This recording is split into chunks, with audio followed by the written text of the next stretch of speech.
말씀 가운데 임하여 주셔서 주님의 말씀을 통하여 우리가 주를 알아가는 주님에 대한 오해를 해소하고 주님에 대한 사랑을 더욱 알아가는 귀한 시간 되도록 주님 인도하여 주시옵소서. 우리 주 예수 그리스도의 이름으로 기도합니다. 아멘. 혹시 여러분들은 막장 드라마를 좋아하실까요? 보통 주말에 하는 드라마나 또 여기 앉아계신 김봉영 원사님 말고 저희 수원에 사시는 어머님이 굉장히 즐겨보시는 아침 드라마의 스토리가 막장이기 때문에 이제 이런 드라마들을 막장 드라마라고 부릅니다. 이 드라마의 주인공은 보통 이런 스토리를 가지고 있는데 주인공은 이제 남자가 등장해요. 이제 남편이 등장하는데 이 남편은 아무것도 모르는 그냥 순정파의 아주 한 여자를 너무너무 사랑하는 또 잘생기고 또 키가 크고 아주 멋진 이 남편이 등장합니다. 그런데 문제는 어디서 발생하냐면 그 집안에 들어오는 여시 며느리입니다. 이 여시는 과거가 아주 화려합니다.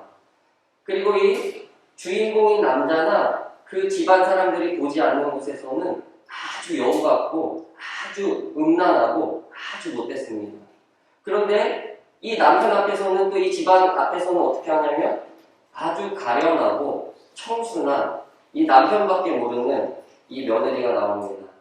이 드라마를 보는 사람들은 아주 탄식을 합니다. 어머어머, 저 못된 가시나? 저희 어머님은 아주 막 탄식을 하세요. 아유, 바람났나 보다. 또 뭐라고 하냐면, 저 자식이, 저 남편의 아이가 아닌가 봐.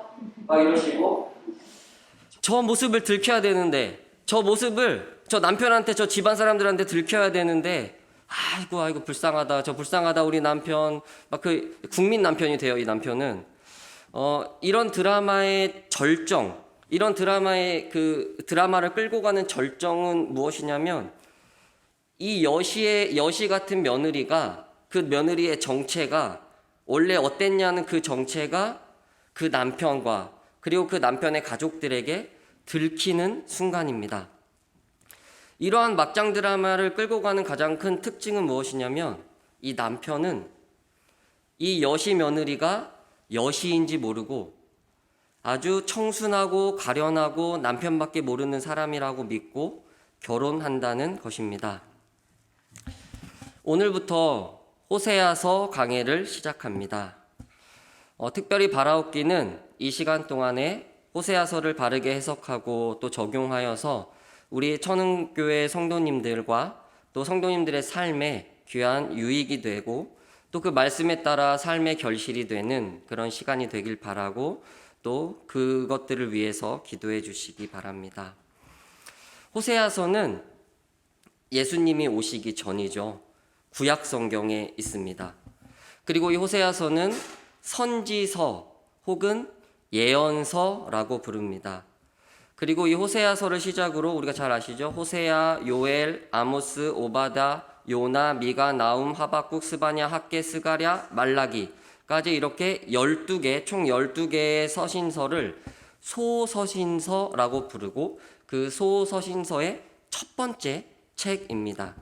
그리고 이 소서신서 앞에 보면 4권의 책이 나오는데 이사야, 예레미야, 에스겔, 다니엘 이렇게 4권을 대선지서라고 부릅니다. 그리고 이 대선지서 뒤에 12권이 붙어 있는데 이것을 이제 소선지서라고 하는데요. 어떤 것은 대, 또 어떤 것은 소 이렇게 붙여진 것은 대는 더 중요하고 소는 좀 덜 중요하고 이런 의미가 아니고 그냥 단순히 책의 분량이 많기 때문에 대라는 말이 붙었고 호세아서부터 뒤에 12권은 책의 분량이 작기 때문에 소선지서라고 우리가 부릅니다. 이 선지서들은 이스라엘 나라가 이제 한 나라였다가 둘로 쪼개져요. 둘로 쪼개지면서 이 두 나라가 쭉 지속되거든요. 쭉 지속되다가 결국은 멸망하고 남쪽도 멸망하고 그 이후에 포로로 끌려갔다가 다시 예루살렘으로 돌아올 때까지 그때까지의 기간 동안 하나님께서 친히 세우신 선지자들을 통하여 그들에게 임하여 백성에게 선포한 하나님의 말씀을 기록하여 보존하고 있습니다. 혹시 호세아서의 큰 주제를 아실까요? 제가 주보에 대가로로 적어놨는데 우리 함께 읽어보면 좋겠습니다. 네, 대가로로 되어 있습니다. 함께 읽어보겠습니다. 하나님의 연애 편지. 네, 저와 여러분은 호세아서를 하나님이 주시는 연애 편지로 읽으며 반응하려고 합니다. 혹시 연애 편지를 써본 경험들이 있으실까요? 다 있으시죠? 우리 다행히 이 자리에 한 목사님이 안 계시는데 한 목사님한테 익히 들었어요. 결혼을 하기 위해서 단 한 통도 오지 않는 답장이 한 통도 안 오셨대요. 한 통도 안 왔는데 김성희 사모님에게 결혼을 하기 위해서 그렇게 연애 편지를 보내셨다는 이야기를 들었습니다. 그리고 또 이 자리에 우리 김희명 전도사님이 앉아 계시는데 이 김희명 전도사님의 사모님의 영어 이름이 리브가라고 해요. 이게 이제 이삭의 아내거든요. 그래서 이제 김희명 전도사님 저에게 이런 말씀 해주시더라고요. 아내한테 편지를 이렇게 썼대요. 당신의 하나뿐인 이삭이 되고 싶소. 맞죠? 네, 죄송합니다. 네, 아름답습니다. 이제 좀 우리의 연애 감성들이 조금 떠오르실까요? 우리가 연애 편지를 쓰셨던 좀 기억들을 떠올려 보셨으면 좋겠습니다. 또 예전에는 핸드폰이 없었기 때문에 편지를 참 많이 썼습니다.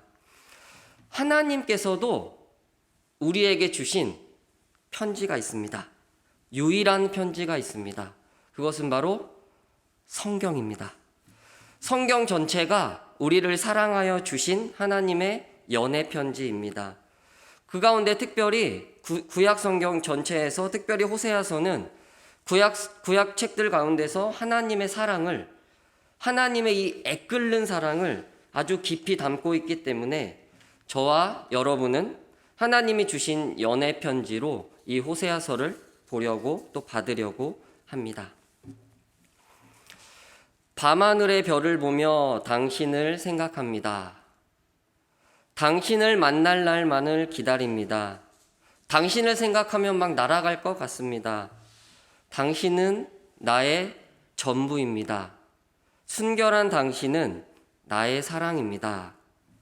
혹시 유명한 사랑의 편지를 혹시 들어보셨을까요?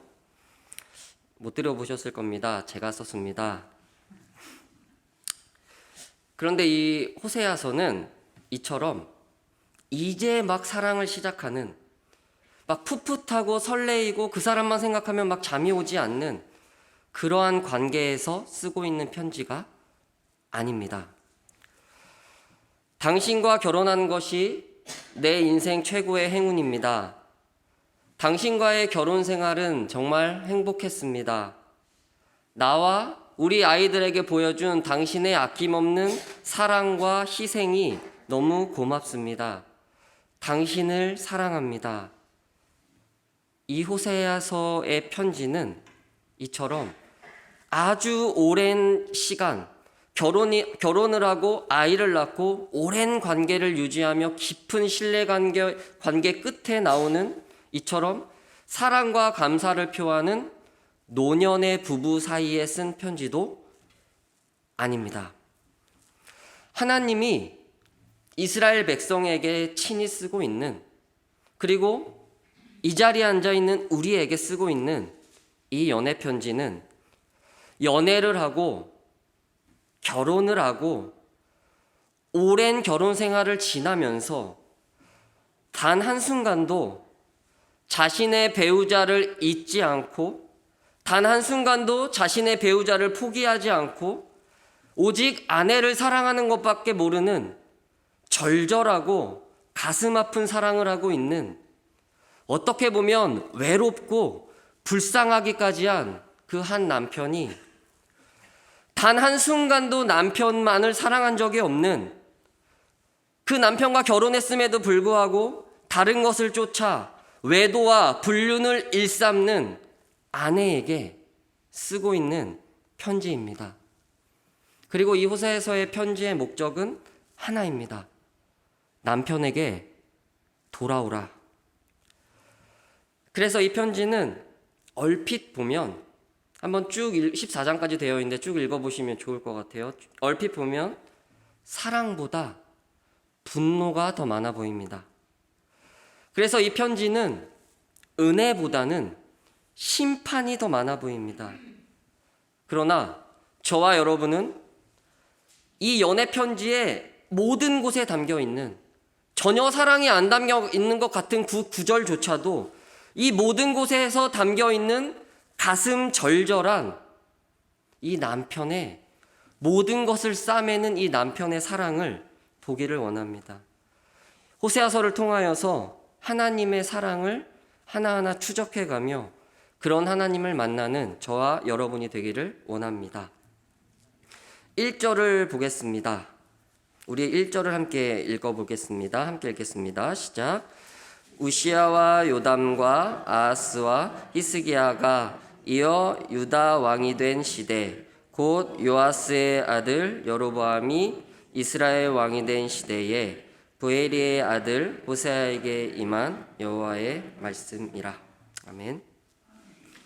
이 선지서는 첫 서문이 굉장히 중요합니다. 그런데 호세아서는 우리에게 첫 서문에서 그렇게 많은 정보를 제공하고 있지 않습니다. 보시면 우시야와 요담과 아하스와 히스기야라는 이 네 명의 왕이 연이어서 왕이 되는데, 이 네 명의 왕이 남쪽 유다의 왕이 된 시대에 곧 여로보암이라는 사람이 북쪽, 우리 나라가 둘로 갈라졌다고 했잖아요. 북쪽 이스라엘의 왕이 된 시대, 동시대입니다. 그 시대에 호세아에게 임한 여호와의 말씀이라 라고 시작합니다. 대부분의 선지서들은 남쪽 유다에 임한 말씀을 기록하고 있습니다. 또 대부분의 선지서들은 바벨론으로 끌려갔던 포로 시대에 임한 말씀을 기록하고 있습니다. 그런데 기억하셨으면 좋겠습니다. 이 선지서 전체 중에서 세 개의 책, 호세아, 아모스, 그리고 이용모 목사님과 살펴봤던 요나서, 이 세 개의 책만이 남쪽 유다가 아니고 북쪽 이스라엘에 임한 하나님의 말씀, 북쪽에 10개의 지파가 있었다고 나누었죠, 전에. 북쪽 이스라엘에 임한 하나님의 말씀을 기록하고 있습니다. 즉 호세아에서 말씀의 배경은 남쪽 유다가 아니고 북쪽 이스라엘입니다. 이 북쪽 이스라엘 왕인 여로보암 시대에 하나님의 말씀이 처음으로 호세아에게 임하였습니다. 이 여로보암이라는 말은 이 왕의 이름은 제일 처음 이스라엘 전체의 왕이 누구였죠? 사울입니다. 사울 다음에 누가 왕이 되죠? 다윗이 왕이 됩니다. 그리고 그 이후에 다윗의 아들인 솔로몬이 왕이 되고, 솔로몬 이후에 나라가 두 나라로 나눠지는데, 남쪽은 솔로몬의 아들인 르호보암이, 그리고 북쪽은 다윗 시대의 노동부 장관 정도 되는 여로보암이라는 사람이 이 북이스라엘의 초대 첫 번째 왕이 됩니다. 이 왕은 남쪽 유다에 비하여 아주 강대하고 강성했던 북이스라엘의 초대 왕입니다. 그러니까 한참 이후에 후대의 왕이 자기도 이 첫 번째 북이스라엘의 왕처럼 크고 강대하고 강성한 나라를 만들고 싶다 해서 그 이름을 그대로 뒤에 와서 쓰게 된 것입니다. 그래서 이 호세아서에 나오는 여로보암 왕은 이 초대 왕이 아니고 우리는 여로보암 2세라고 부릅니다. 우리가 주목해야 될 것은 이런 것들은 아니고 더 중요한 것은 이 시대의 배경입니다. 남쪽 유다의 우시야 왕, 그리고 북쪽 이스라엘의 여로보암 2세가 왕이었던 이 시대는 유다와 이스라엘 모두 가장 경제적으로 번영하고 가장 번성했던 시대입니다. 무역과 상업의 발달, 번영과 부의 축적, 평화롭고 가장 넓은 영토를 가졌던 시대입니다. 우리 성경을 보면 그 증거가 나오는데 말씀을 하나 찾아보겠습니다. 열왕기 하입니다. 열왕기 하 14장 25절 한 절을 찾아보겠습니다. 구약성경 587쪽에 있습니다. 열왕기 하 14장 25절입니다. 우리 찾으신 분들은 함께 읽겠습니다. 이스라엘의 하나님 여호와께서 그의 종 가드에벨 아미떼의 아들 선지자 요나를 통하여 하신 말씀과 같이 여로보암이 이스라엘 영토를 회복하되 하맛 어귀에서부터 아라바 바다까지 하였으니. 네, 여기까지요. 이 여기서 나오는 여로보암이 여로보암 2세입니다. 여로보암 2세 때 이스라엘 영토가 회복되어서 하맛 어귀부터 아라바 바다까지라고 기록하고 있습니다. 다시 호세아서로 오겠습니다. 이 하맛 어귀는 우리가 성경지리 시간에 기억하실지 모르겠지만 헬몬산 한창 위쪽에 있습니다. 그리고 아라바 바다는 오른쪽에 있는 사해까지를 말해요. 그러니까 북이스라엘의 당시의 영토가 가장 컸다는 것입니다. 즉 이 시대는 어떤 시대냐면 아무 문제 없고 번영과 평화만 있던, 안정만 있던, 신의 축복으로 여겼던 그 시점에 호세아에게 여호와의 말씀이 임합니다. 호세아야, 너는 가서 내 말을 이스라엘 사람들에게 좀 전해라. 너희가 이렇게 잘못했으니까 내가 너희를 이렇게 할 것이다. 그러니 이 말씀이 이루어지기 전에 돌아와라. 사실 보통 선지자들에게 임하는 말씀이 이렇거든요. 그런데 이 호세아서는 굉장히 이상하게 호세아에게 하나님의 말씀이 임합니다. 너는 가서 결혼하고 가정을 이뤄라. 그리고 자식들을 낳아라. 결혼은 큰 축복이죠. 그리고 그 가정에게 맡기시는 새 생명은 어떻습니까? 언제나 은혜 아닙니까? 사랑하는 아내. 이 말씀이 임하기 전에 호세아는 총각이었습니다. 사랑하는 아내와 결혼하는 것. 그리고 뒤로 가면 이제 자녀들의 성별이 나오는데 아들, 딸, 아들 이렇게 주세요. 아들 둘에 딸 하나. 아주 은혜 넘치는 5 식구입니다. 큰 축복이죠. 혹시 여기에 반대 의견이 있으실까요? 그런데 뭔가 이상한 명령이 하나 더 들어갑니다. 음란한 여자를 맞이하여 결혼하라. 자, 여기까지는 어떻게 믿음으로 순종했다고 해봅시다. 그리고 혹시 호세아는 이 여자가 음란한데 나랑 결혼하고 나서는 다시 나에게 영원히 순결을 지킬 거야. 또 이렇게 생각했을 수도 있죠. 그런데 더 충격적인 명령이 주어지는데 그것은 무엇이냐면 이 음란한 여자를 취하여 그 여자에게서 음란한 자식들을 낳고 그 이름을 이렇게 지어라 하는 것입니다. 4절에 보면 그 여자에게서 첫 번째 아들을 낳는데 그 아들의 이름을 이스르엘이라고 하라. 6절에 보면 그 여자에게서 두 번째 아이이자 딸을 낳는데 그 딸의 이름을 루하마라 하라. 그리고 8절과 9절에 보면 그 여자에게서 세 번째 아이이자 두 번째 아들을 낳는데 그 막내 아들의 이름을 로암미라 하라. 이름은 참 중요합니다. 이것은 성경시대를 거슬러 가지 않더라도 우리의 문화에서 이름은 자신을 부르는 고유 명사이고 또 뜻과 의미가 있고 어떻게 보면 자기 자신과 일치하는 평생 따라다니는 아주 중요한 단어입니다. 자기 자신에게도 중요하고 다른 사람이 나를 부르기 때문에 다른 사람에게도 중요하죠. 아주 평생을 따라다닙니다. 기독교인들도 이 아이들의 이름을 짓기 위해 아주 애쓰죠. 또 기도도 많이 하시고 또 목사님들이 지으시는 경우도 있고 또 세상 사람들은 어떻습니까? 그렇게 많이 어디 찾아가죠. 사주 보고 이렇게 찾아가서 이름을 짓습니다. 성경에서는 이름은 더욱 중요합니다. 우리가 성경의 역사를 통해서 얼마든지 볼 수 있는데 하나님은 이름을 통하여서 아주 많은 말씀을 우리에게 주셨고 또 보여주셨습니다. 아브라함을 아브람이었죠. 그의 이름을 아브라함으로 바꿔주시면서 만국의 아버지로 불러주셨습니다. 또 야곱의 이름을 이스라엘로 바꿔주시면서 하나님과 겨루어 이겼다는 이스라엘이라는 뜻은 이후에 하나님이 선택한 모든 백성을 부르는 말이 됩니다. 오늘의 선지서에 나오는 호세아도 그 이름의 뜻이 무엇이냐면 여호와는 구원자다 이런 뜻입니다. 성경에 이 단어와 같은 단어의 이름이 3명이 있습니다.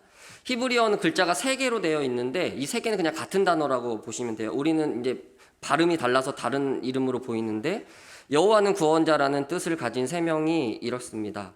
여호수아, 호세아, 그리고 한 명은 우리가 믿고 있는 예수, 히브리어는 예슈아라고 하고, 이 세 사람 호세아, 여호수아, 예수가 다 같은 말이고 같은 단어입니다. 구원자라는 뜻입니다.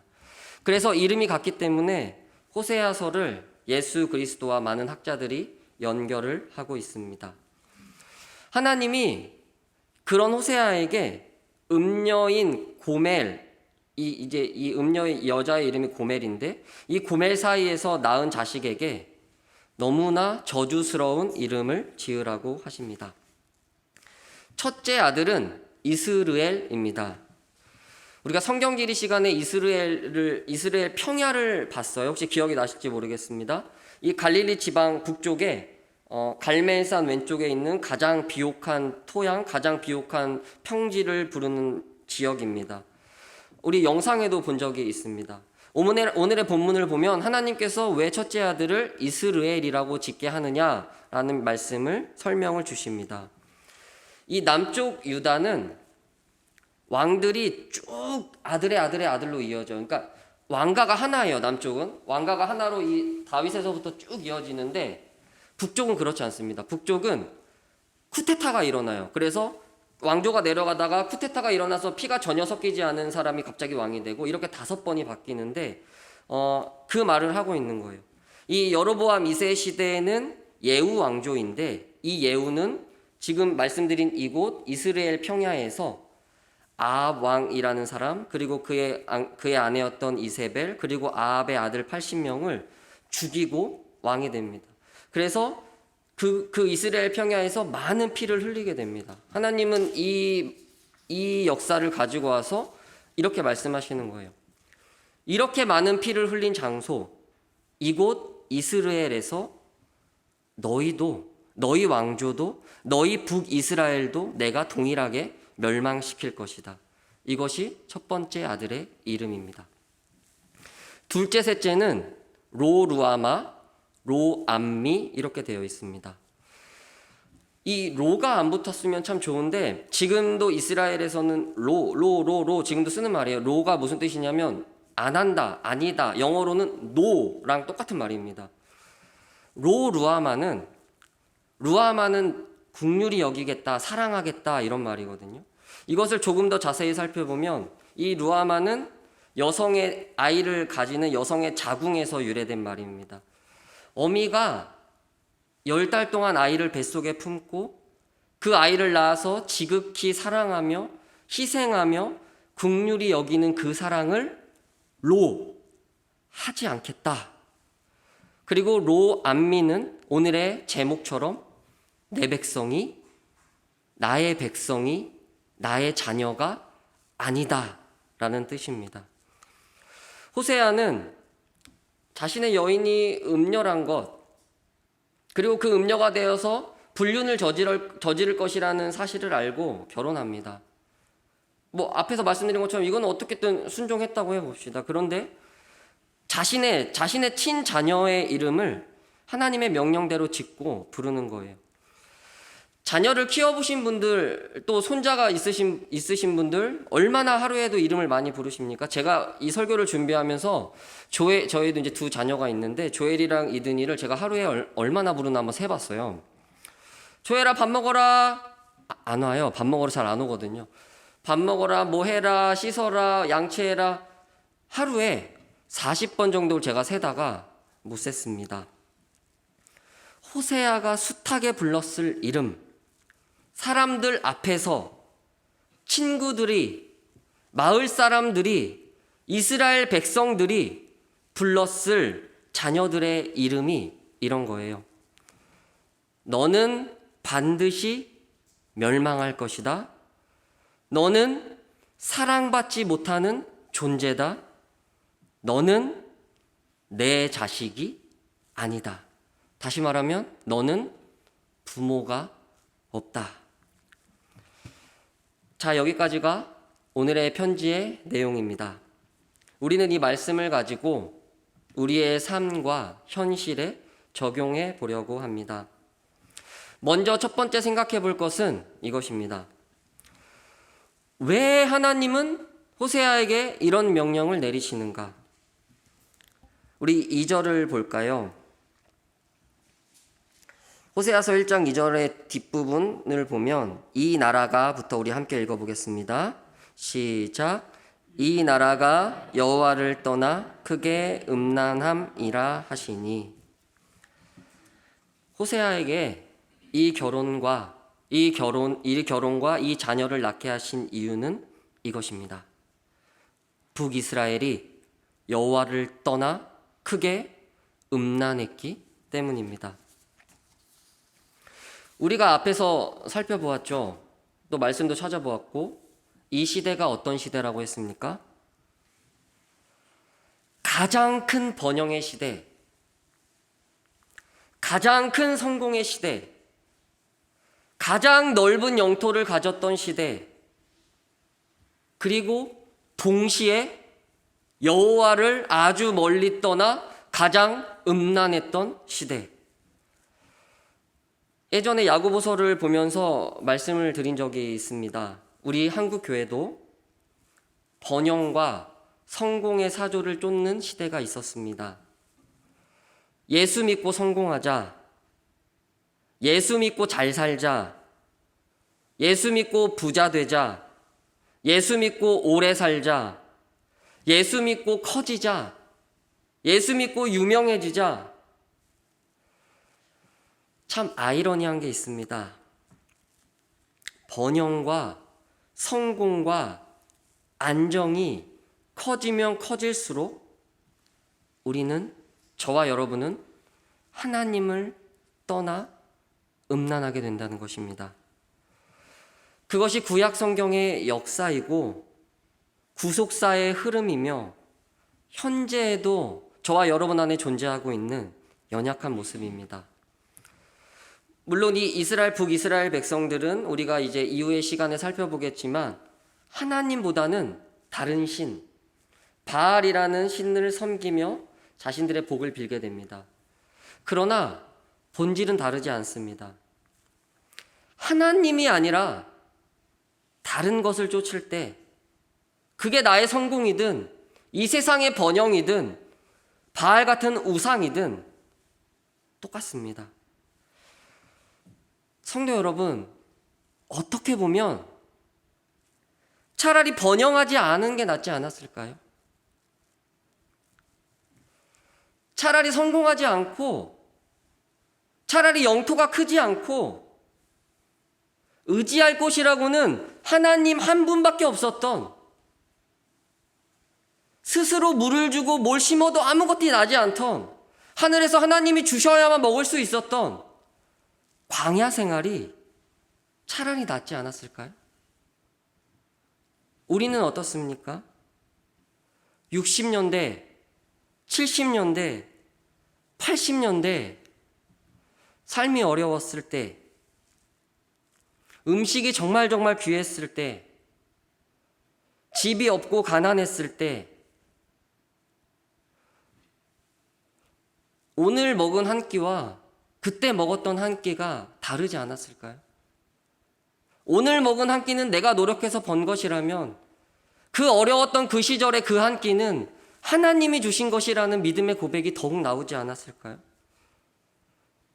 지금 이 시대는 예수 믿는다고 해서 과거처럼 많은 핍박이 있는 시대가 아닙니다. 과거에는 어땠습니까? 우리 권사님들, 또 집사님들? 제사를 지내는 그 시대, 저희 어머님도 그 제사를 지내는 시대가 있었는데, 그 안에서 그 제사를 지내는 명절에 그때 믿음을 지키는 것, 예수 믿는 것이 얼마나 큰 핍박이 있었습니까?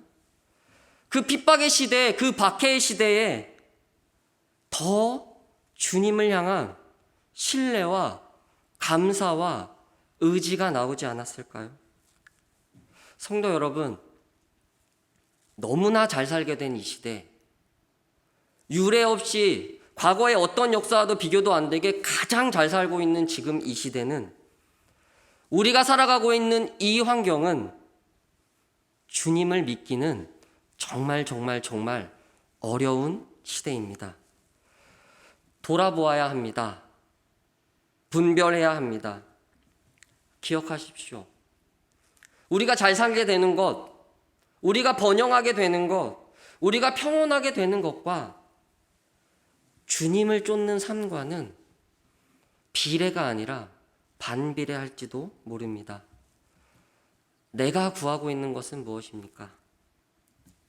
이 번영의 시대, 모두가 다 잘 살라고 하는, 모두가 다 잘 사는 것이 최고라고 말하는 이 시대에 나는 주님을 통하여 나의 번영을 구하고 있는가?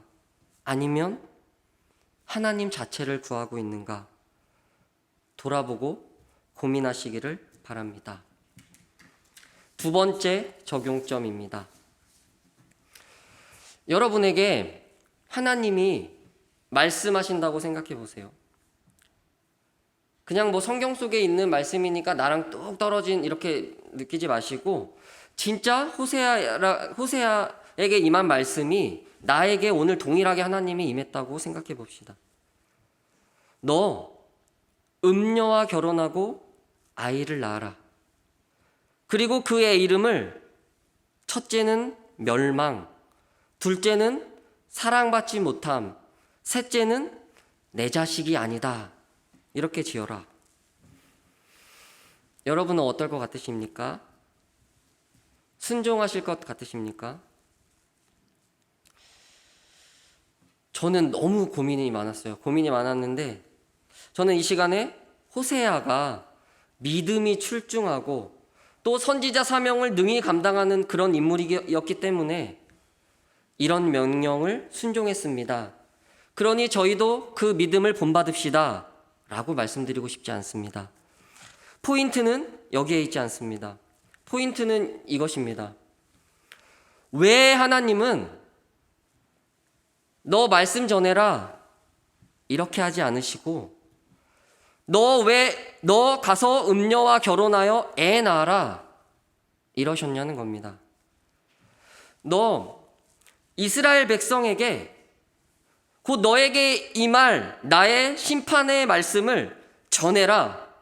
가서 전해라. 그리고 너는 집으로 가서 아내와 아이들과 행복하게 살아라. 이러지 않으셨다는 겁니다. 너에게 임하는 그 말씀 그대로가 너의 삶이 되라는 것입니다.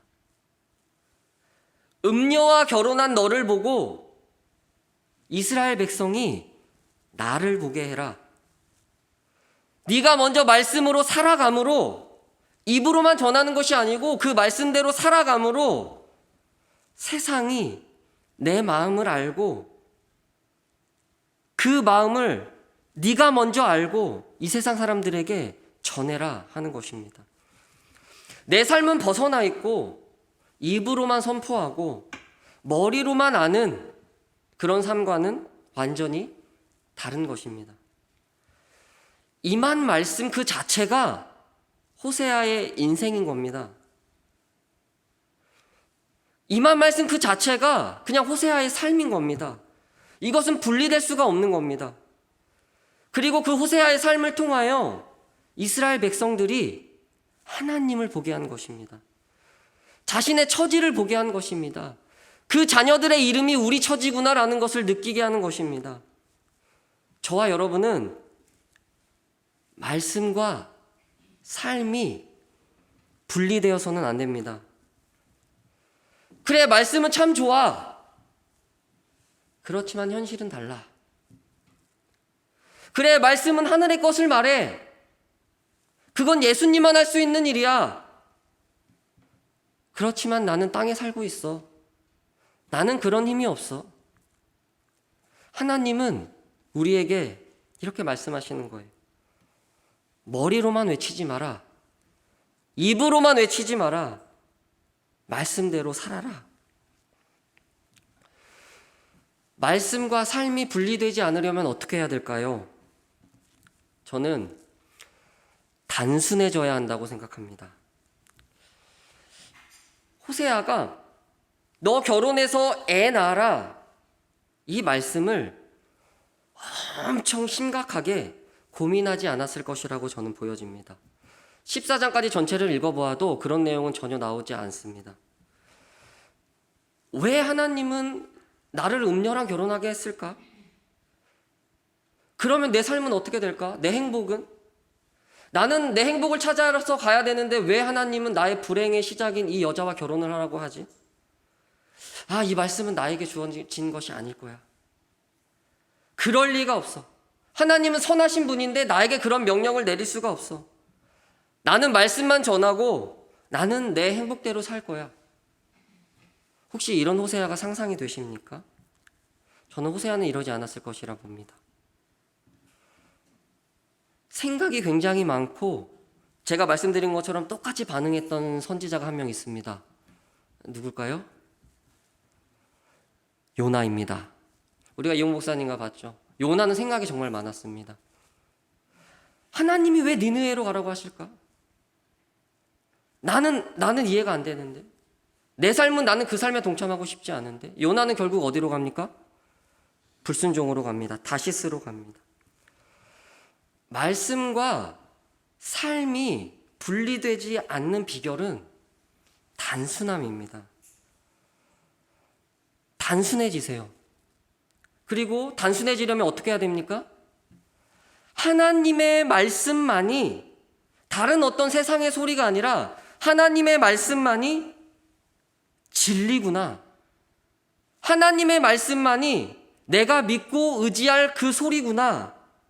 하나님의 말씀만이 신뢰하십시오. 하나님이 이렇게 말씀하시는구나. 그래, 해보자. 하나님은 왜 이런 말씀을 하셨을까? 나의 삶은 어떻게, 이렇게 가지 마시고 하나님이 말씀하셨구나. 그 말씀을 너무나 신뢰할 만하고 가장 진리니까 해보는 거예요. 하나님이 말씀하시는구나. 그래, 그렇게 살아보자. 내가 이렇게 말씀대로 살면 나는 이렇게 될 텐데, 내가 이렇게 살면은 내가 이렇게 손해를 볼 텐데, 이렇게 복잡하게 생각하지 마십시오. 그래, 하나님의 말씀은 틀림없지. 그 말씀만 확실하지. 이 세상의 어떤 소리보다도 가장 믿을만하지. 여러분, 세상의 어떤 소리보다 하나님의 말씀을 신뢰하십시오. 그리고 그 말씀대로 살아보십시오. 해보십시오. 그렇게 사는 것이, 그렇게 사는 삶이 주님이 우리에게 원하시는 삶입니다. 마지막 적용점입니다. 너를 멸망시킬 것이다. 사랑하지 않겠다. 내 백성이 아니다. 우리에게 하는 말씀으로 들리십니까? 이스라엘 백성들은 자신들에게 하는 말씀으로 듣지 않았습니다. 우리는 선택된 백성이야. 우리는 선민이야. 어떻게 하나님이 우리를 버리겠어? 이 번영한 이스라엘이 설마 다른 나라에 멸망하겠어? 이것은 이런 것과 같습니다. 내 남편은 괜찮아. 내 남편은 내가 다른 남자 만나도, 내가 다른 여자 만나도 바보라서 잘 몰라. 내 남편은 설령 들켜도 괜찮아. 내 남편은 내가 진심으로 사랑하지 않아도 괜찮아. 내 남편은 절대로 나를 못 버려. 참던 그 남편이 이제 말씀하는 겁니다. 너는 이제 내 부인이 아니다. 너는 이제 내 백성이 아니다. 내가 너를 반드시 멸망시킬 것이다. 너를 결코 사랑하지 않겠다. 재밌는 것이 있습니다. 그것은 무엇이냐면 이 말씀이 한 번에 임하지 않았습니다. 6절에 보면 고멜이 또 임신하여, 그리고 8절에 보면 고멜이 로루아마를 젖댄 후에 또 임신하여 아들을 낳으매. 무슨 말이냐면 이 세 명의 아이들은 새 쌍둥이가 아니라는 말입니다. 첫 말씀인 이스라엘이라는 말씀, 너를 반드시 멸망할 것이라고 한 그 말씀이 임한 후부터 각 아이들이 젖대는 시간을 하나님은 주고 계십니다. 아이가 젖대는데 어느 정도 걸릴까요? 한 2년? 예. 더 많이 잡으면 3년? 그 아이들이 젖대는 시간 동안 하나님은 한 번에 새 아이를 주신 것이 아니고 이스라엘 백성에게 시간을 주고 계셨습니다. 3년, 6년이라는 넘는 시간 동안 이스라엘 백성에게 하나님은 돌아올 시간을 주고 계시는 겁니다. 그러나 결국 마지막 아이인 내 백성이 아니다 라는 말씀이 임하기까지 이스라엘 백성 아무도 호세아에게 임한 말씀과 그의 결혼과 그의 아이들의 이름을 눈여겨보지 않았습니다. 그리고 실제로 호세아에게 임한 이 말씀이 임한 시점부터 약 30년 후에 북이스라엘은 멸망하게 됩니다. 예수님이 다 하셨어. 그의 구원은 실패가 없어. 복은 하나님에게 받고 사랑은 세상과 나눌 거야. 그러니 내 마음대로 해도 괜찮아. 하나님은 내가 뭘 하든 절대 나를 못 버려. 저는 호세아서를 통하여 이 자리에 앉아있는 성도님들이 공포, 심판, 버림받음, 멸망, 이런 하나님의 위협을 통해 공포와 겁을 먹고 억지로 죽게 나아가기를 바라지 않습니다. 그것은 물론 하나님이 이런 방법도 사용하시지만 그것은 진정한 변화가 아닙니다. 우리가 호세아서를 무슨 편지라고 말씀드렸죠? 연애 편지입니다. 우리가 처음 시작할 때 막장 드라마의 스토리를 보셨죠? 그 막장 드라마의 스토리를 끌고 가는 힘이 무엇입니까? 이 여시 같은 며느리가 그 정체가 남편에게, 그 남편의 집안 사람들에게 결코 들키면 안 되거든요. 들키는 것은 마지막이거든요. 그래야지 드라마가 끝까지 갈 수 있는 힘인데, 적어도 남편 앞에서는 순수하고 흠이 없고 아주 착한, 남편밖에 모르는 그런 며느리여야 합니다. 그래야 말이 됩니다. 그런데 호세아에게 임한 말씀은, 하나님의 말씀은 무엇이냐면 결혼 전에 이미 다 알고 결혼하라는 것입니다. 이 막장 드라마의 남편과 우리의 남편이신 하나님과의 완벽한 차이가 무엇인지 아실까요? 너희가 음란할 줄 알고 너희를 선택했어. 너희가 여시인 줄 알고 나와 결혼해서도 계속 그럴 줄 알고 내가 너희와 결혼했어. 너희가 나를 버리고 불륜과 외도를 할 줄 알고 너를 내 백성 삼았어. 내가 다 알고 한 결혼이지만 내가 너희와 결혼하지 않았다면 너희는 영원히 죽게 돼. 내가 그런 너희와 결혼하지 않았다면 너희는 살 방법이 없어. 그런 저와 여러분의 남편이신 하나님이 하신 말씀, 내 백성이 아니다. 이 말에 담긴 하나님의 마음이 보이실까요? 이 말에 담긴 하나님의 분노가 보이실까요? 무엇보다 저와 여러분을 택함으로 아프기로 작정하신 하나님께서 그 결혼 생활을 끝까지 이어가지 않으시면 행복이라는 건 찾아볼 수 없는 이 결혼 생활을 선택하심으로 아프기로 작정하신 하나님의 사랑이 보이실까요? 우리를 변화시키는 것은 이 사랑에 있습니다. 부디 아프기로 작정하신 이 하나님의 사랑이 얼마나 큰 것인지, 이 세상의 어떤 것과도 이 세상의 어떤 것에도 담을 수 없는, 우리의 언어로 설명하고 표현할 수 없는, 우리가 다 이해할 수 없는 이 사랑을 지금 이 자리에 앉아 있는 우리의 마음 깊은 곳에 깊이 느끼시기를 바랍니다.